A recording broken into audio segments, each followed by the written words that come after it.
What's going on, guys? Welcome back to the Camera Department podcast. I am your host, Taz, and today's episode is a topic that I have kind of been thinking about off and on for probably about the last 2 years, I'd say. And it's a little bit of a different take on things, and it's more just about the general state of the camera industry and what us as consumers view and basically help dictate what these camera companies do. Whether or not we understand that or know that, our patterns and our thoughts and our actions in how we purchase cameras, how we view cameras, really dictate what these camera companies do, because these companies are taking our feedback, which is sales essentially, and using that to develop future products. And what I think, and a lot of this is what we need to stop doing as filmmakers, as photographers, as consumers in the film camera space. And so, like the name of this podcast, it's the Camera Department. So this isn't just tailored towards film, but a lot of my perspective is going to be towards video and things like that. But this is just a general, more industry-wide thing when it comes to cameras specifically.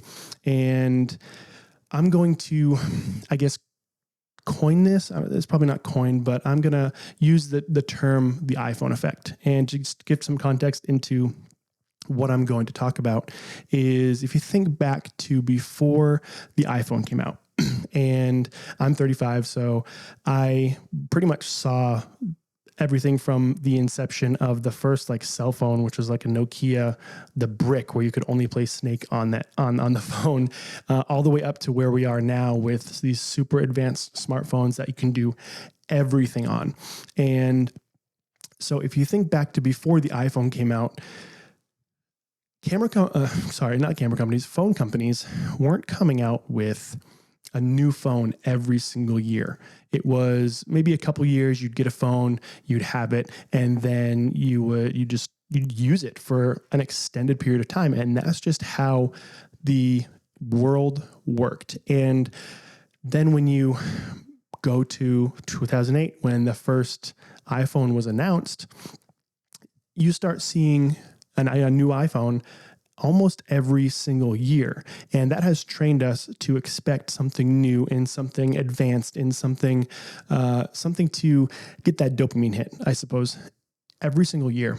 And that iPhone effect, I firmly believe, or maybe it's the Apple effect, because they launch new products every single year, and it's trickled over into almost, I think, every other industry.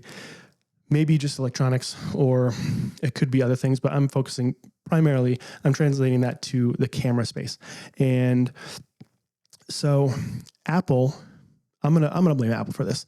Apple has conditioned us to expect something new and advanced every single year, so we can upgrade our phones, we can upgrade our computers, upgrade our tablets, upgrade things in such a consistent and frequent manner that it has disillusioned us into expecting the expectations of what we should see in these products.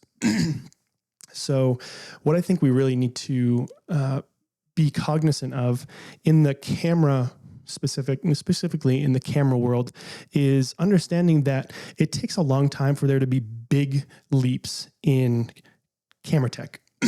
Going from a 4K sensor to an 8K sensor to, whatever, or having frame rates or having bit depth or dynamic range and all of these features that we're just looking for more and more and more and more.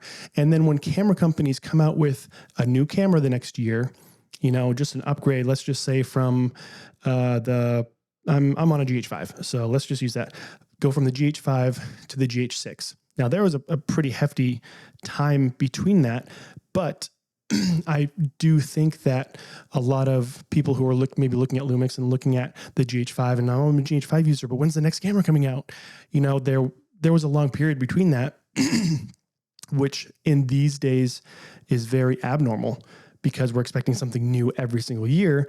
But pre-2008, again, the iPhone, there weren't brand new upgrades to that specific, line every year. It was pretty infrequent, actually. And so with that mentality of we need something new. Oh, we need something that's brand new, and we need something that's groundbreaking, and we need something that's never been done before. Whereas, guys, that takes years to develop something like brand new. So if you really think about it, something that's going to come out end of this year, maybe next year, is in development. It's already been in development for the past few years. It takes a lot of time. So when we have companies that are coming out with updated cameras and okay, we're moving to a bigger sensor. We're going from maybe a 26 megapixel sensor to a 36 megapixel sensor, and we're going up in resolution. Oh, but we're not getting, we're getting 4K 120, but it has a crop. Why do we still have a crop? Why aren't we like making these advancements? And then it turns people off, and it gets people upset at these camera companies because they're not pushing the boundaries fast enough. They're not making advancements fast enough, when ultimately it does take a long time to see those big leaps, which is why every 3, 4, 5 years, you'll see a camera company do something that has a bigger jump forward. They might go, from a 4K or a 6K sensor downsample to 4K to a full 8K sensor. Or they might go from a max frame rate of 60p with no crop to a max frame rate of 120p with no crop. Because, me personally, I don't know the intricacies of what it takes to make that happen, but I can only imagine that it takes a lot of development. And then on top of, segmenting out and figuring out what features people want. So, what features are we going to put in this camera, and what features are we going to put in this camera? Whether it's a video-centric camera or a photo-centric camera. Photo-centric might have a much higher resolution sensor because you want those megapixels in the photo, whereas a video-centric sensor, megapixels really aren't as important. You're getting a certain resolution, but it's probably, I think the minimum to get 8K is 26 megapixels, I think. Don't quote me on that. But with that being said, you might not want to put that crazy high resolution sensor in a video camera. You might want some higher frame rates. You might want some better dynamic range. You might want other features, 10-bit 422 color, internal ProRes, things like that you can't have one camera that does every single thing amazingly well. Personally, like right now, I'm looking for like a nice travel camera, and I'm trying to determine what I'm looking for in a travel camera. And it's going to be mostly for photos. If I want to do some video too, amazing. But I just want something small, compact, easy to take with me. And it's difficult for me to figure out, what features do I really want in this camera? Do I want something with a really high burst rate? Yeah, probably not. Do I want something with really good colors? And that gives me something along the lines of portability. So the camera is going to be smaller, which means if the camera is smaller, you're going to sacrifice some other features. I might not get the video specs that I'm typically used to, and I have to get out of my mind and be like, I'm looking for this type of camera, and it's going to sacrifice on some certain things if I want it to be small and portable and have good color reproduction and have these features that are good for a travel camera. So really, I think as consumers in the video space and in the camera space in general, we really need to take the pressure off of these camera companies and stop expecting something groundbreaking every single year, because ultimately we're just not going to get it. And then we are putting pressure on the camera companies to deliver something that we deem groundbreaking. And when they don't, we tear them apart, which is then, it's just not a good look really on anybody at that point. And I would really love for us to just be more so happy with, the gear that we have and not look to upgrade every single year. You buy a camera and then you use it for 3, 4, 5 years until, yes, you upgrade it or you outgrow it. And at that point, 5 years down the line, we should be definitely seeing some sort of bigger leap forward in tech and advancement.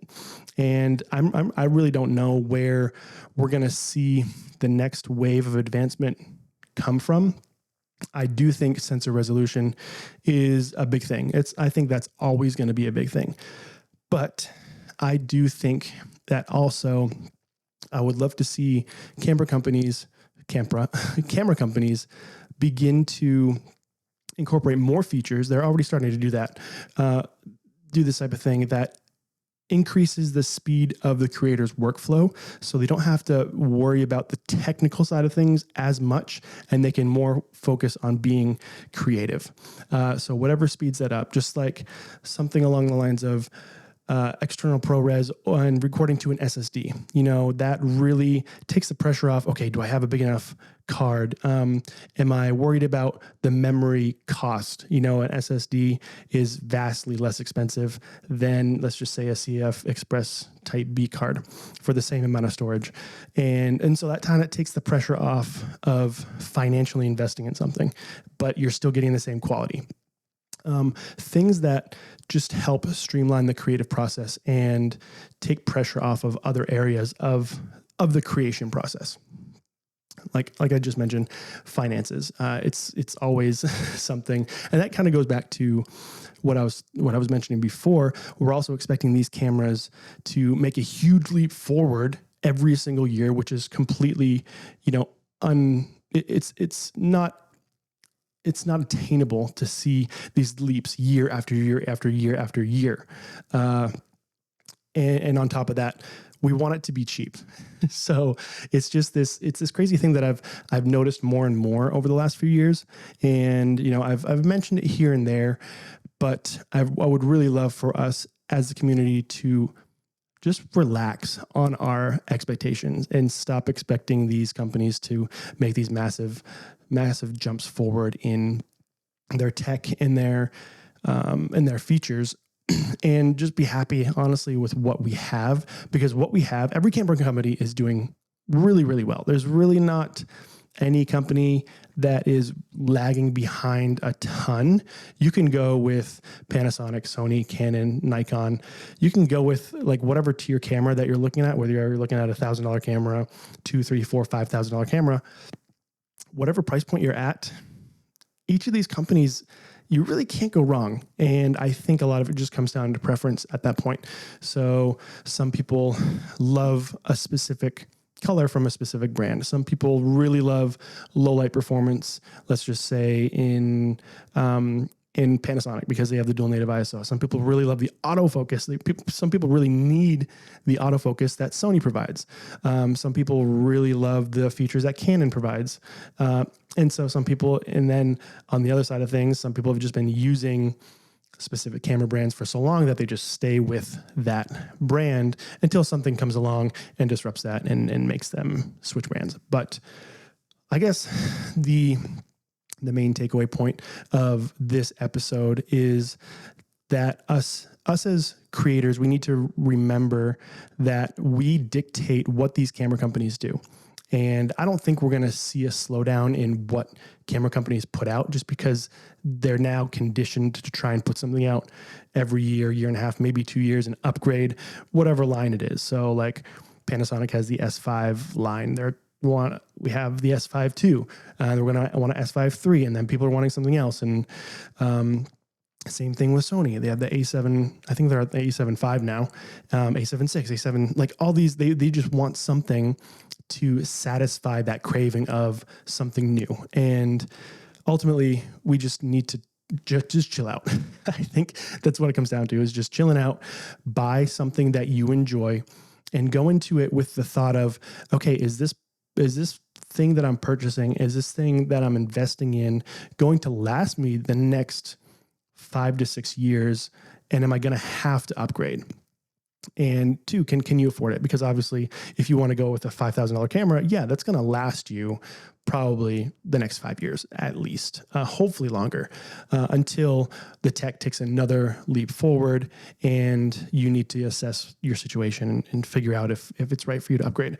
With my computer, I'm not looking to get a brand new computer every year. I don't think a lot of people are looking to get a brand new computer every year, because yeah, the computer tech is progressing and things are getting faster, but those advancements are pretty minuscule, I'll say.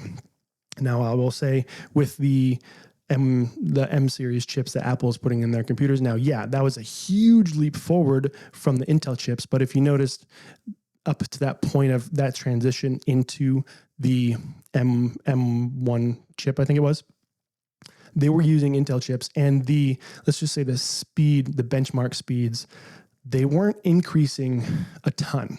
And so whenever they came out with a new computer, it was like, oh, well, this isn't like a huge upgrade from last year's. Boo-hoo, we're going to be upset. We're going to rip Apple apart because they're, releasing something new, and it's not meeting our standards. It's not meeting our expectation. But guys, it's the consumer that's driving what these companies are doing. And if we expect a new thing every year, they're going to put out a new thing every year, but they're not going to be able to progress their technology to the point of satisfying. And I don't think it'll ever satisfy everybody, but they're putting out things every year that are making maybe this. And if you're watching this on YouTube or Spotify, they're making a small leap forward. And then the jump from the Intel to the M3 chip was like day and night difference in processing power, in battery life, in graphics power, all this stuff. You saw that big monumental jump, but it took a long time to get there. And then, in a few years, we might see another really big jump in another area, or the same area. We'll just see a bigger jump. So I think that's ultimately what I wanted to talk about. And I'm sure there's so much more that I'll think about after I'm done recording this. But at the end of the day, we just need to remember that we are driving what these camera companies do.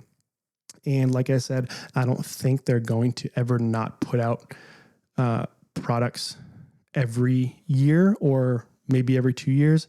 I think we have, as consumers, driven that very heavily. And so these companies are now feeling the pressure to put something out every year. But I think if we loosen our expectations of what we see every year, it's going to, help the community, because you won't see these reviews coming out of a new camera and being like, oh, this is just a modest upgrade. Well, we've put pressures on camera companies to put out these cameras at this rate. And so we're only going to see modest upgrades in the short term, and we're only going to see the big jumps in the long term. I feel like I said a lot of the same things multiple times, maybe just in different ways, but I feel really strongly about it. I have gotten to the point, and I am a gearhead as much as the next guy. However, I'm not a gearhead in the sense of, okay, I want to know what's coming out next so I can buy it. It's more of I want to see where companies are going so I can see what's helping the creative process and what they're doing to help that, where the industry as a whole is going. And ultimately, it's really just to stay up to date with the tech, and then keep my eye on, oh, well, if this company's doing that, then that could be a really cool tool. And ultimately, these cameras are tools. We shouldn't rely on them to do the work for us. They're just there to supplement and help with the work that we are doing. Again, I'm filming this on a GH5. I could be like, nah, I don't want to do this. It's old. I don't want to film on this camera. It's old. And I'm going to go up to the latest and greatest Nikon or Lumix or whatever. But this camera, I have it already, and it still puts out a really good image, although I believe it came out in 2018, that time frame. And it's still doing a really good job. I don't need anything else other than this right now at this point. So tempering my expectations for what I see coming out. And obviously on the flip side of this, if I am seeing kind of a lack of innovation from camera companies over a long period of time, then it's like a little concerning. Okay, are you not listening to your community? Are you just not trying to innovate?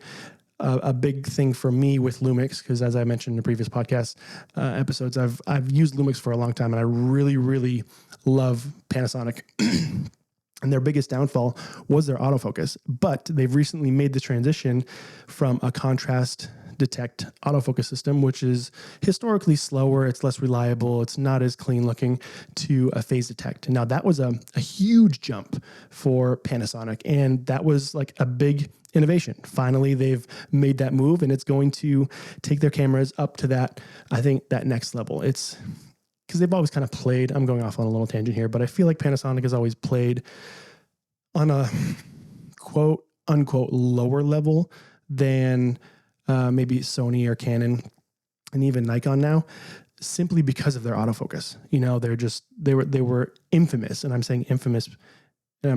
Another side note, I'm surprised at how many people don't know the difference between infamous and famous. Infamous is a bad thing. Famous is a good thing. So bad thing Lumix was known for is their autofocus, because their IBIS is incredible. Their frame rates are usually really, really good. Their colors are amazing. So a lot of the features that they have in their cameras are really, really good. The dynamic range, all this stuff. But then the one thing that's holding them up is autofocus. And a lot of creators rely on autofocus in this industry. And the fact that they finally made that jump to a phase detect autofocus system was like a big deal. And so it was really cool to see them make that transition. And who knows what's next for them. So that's just something that I was looking at with Panasonic, and who knows where the industry as a whole will go with all of the camera companies. I know you kind of saw a trend of, early on, I would say like maybe 7 or 8 years ago, you saw cameras trying to get really small. And then now they're kind of relaxing on like the size of things, and they're not caring to keep it super, super small, because they know in order to pack features in that people are wanting, they're going to have to sacrifice a little bit of size. So they went back to being a little bit bigger, but now we're seeing like a retro, I guess theme or trend. Trend is the right word. They're seeing a retro trend. So people are liking the retro feel, the retro look of cameras. So you're seeing Nikon with the ZF come out with like a retro themed camera that's really good for travel, has some really good specs. Fuji is always doing something retro and like just a retro style, which retro like film cameras are pretty small. They don't have a ton of like tech in them, just because they're film, they're more analog. There's not a whole lot of electronics going on in there.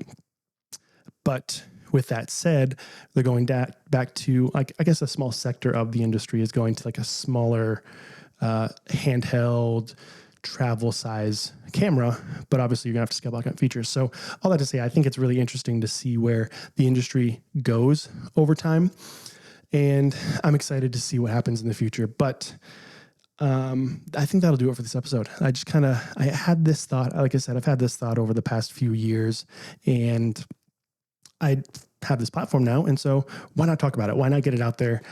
Maybe start a conversation and see what people think. So leave your thoughts below, leave your comments below, what you think. And if you agree, if you disagree, it really doesn't matter to me how you feel. I would just love maybe just start a conversation and go from there. So leave your thoughts below. Let me know what else you want me to talk about on this podcast. If you have any thoughts, or if you have anything that's kind of sparked and you maybe ask a question, I can elaborate on it if I've been kind of thinking the same thing or I've had a similar thought. So, yeah, that's going to do it, guys. I hope you enjoyed this episode. Don't forget to subscribe. I don't know if it's like download on Spotify, or I know you subscribe on YouTube or whatever. But yeah, thanks so much for joining me on this episode, and I'll catch you guys in the next one.